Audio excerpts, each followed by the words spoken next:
তারা বিভিন্ন মহিলা টিমের মাধ্যমে আপনাদের বাবনদের আমাদের মা কিছুই নয়। আপনারা জানেন যখন 1947 সালে দেশভাগ হয় তারা কিন্তু তখন উপমহাদেশ সাথে ছিল না, সেই জন্য সবাইকে কাজ করে যেতে হবে, সবাইকে ঐক্যবদ্ধ থাকতে হবে।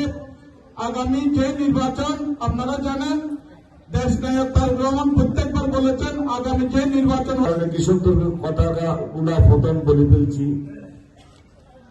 আমাদের দল উন্নয়নের যে পরিকল্পনা করেছে তার মধ্যে প্রত্যেকটা কৃষককে কৃষিকাজ প্রদান করা হবে।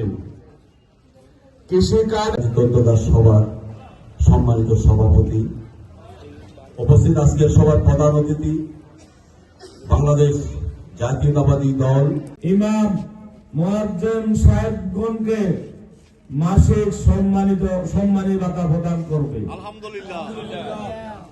আমাদের দলের এই পরিকল্পনা নিয়েছে,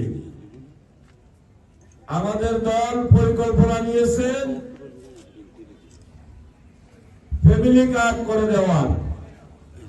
প্রত্যেকটা ফ্যামিলিকে ফ্যামিলি কার্ড করে দেবে, যার প্রতি মাসে যারা একটি গোষ্ঠীর দল তারা কিন্তু জান্নাতের টিকিটের মাধ্যমে ভোট চাইতে শুরু করেছেন, ঠিক কিনা?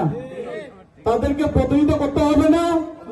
আমাদের দল যদি ক্ষমতায় আসে, আমাদের দলের পরিকল্পনা, আমাদের রাষ্ট্র ক্ষমতায় এসে আমরা এই মুরেশরাইকে 50 শয্যার মোস্তানগর হাসপাতালকে 200 শয্যা বিশিষ্ট হাসপাতাল করার চেষ্টা করবো ইনশাআল্লাহ।